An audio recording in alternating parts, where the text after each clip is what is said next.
So, bila arahan dah keluar collect profit, tapi engkau tak collect. So, itu salah diri engkau sendiri. Okay, Assalamualaikum. So, welcome to Education Series. This is episode 1, Basic Cara Follow Signal. Untuk cara follow signal ni, sangat sesuai untuk orang yang tak reti nak trade ataupun dah cuba belajar tapi masih tak faham. Orang-orang macam ni, dia akan lebih fokus on follow signal je. So, kau perlu tahu basic cara follow signal. Benda yang pertama, kau kena ada dekat dalam rumah biru full swing formula. Contoh, whenever kau nampak signal, ni kita panggil signal gold sell now. Signal ada dua, gold sell now ataupun gold buy now. Bila kau nampak gold sell now ni, dekat sebelah kanan gold sell now ni ada tulis zone 4526 sampai 4529. Apa yang kau perlu buat, kau pergi dekat MetaTrader kau. So sekarang price dekat 3984. So aku tak boleh nak ikut zone yang ada dekat dalam channel sebab ni yang dah lepas. Anggaplah sekarang ni dekat dalam rumah biru dah keluar signal gold sell now. Kau kena tengok zone dekat sebelah kanan gold sell now tu. Kalau kau tengok contoh sekarang yang aku bulat merah ni, ini adalah price. So kalau kau tengok price ni dekat dalam zone yang signal bagi, so maksudnya kau masih berada di dalam tempat yang selamat untuk kau entry, sell ataupun buy. Contoh keadaan sekarang adalah signal gold sell now. Lepas tu kau tengok okay, price pun masih dalam zone yang signal keluarkan. So contoh aku kecilkan lot, so satu lah. Ni untuk kita test je. Okay, aku masuk satu layer. Kita pun dah entry. Okay, ni adalah lot yang kau nak masuk, sizing lot. Ini adalah tempat kau nak tekan sell. Sebelah kanan atas ni adalah tempat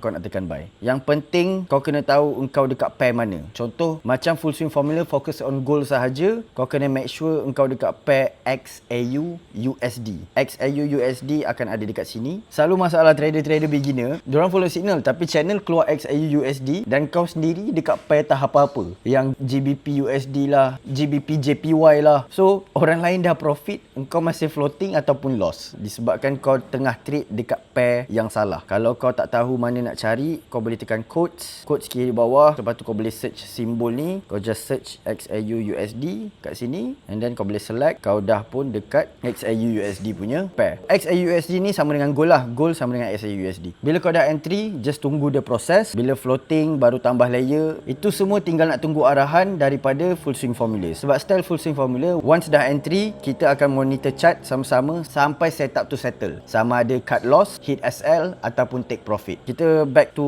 rumah biru. Pukul 1.41 full swing formula keluarkan signal sell and then kita dah entry sell. Lepas tu next update pukul 1.47 running 40 pips and then next adalah pukul 1.50.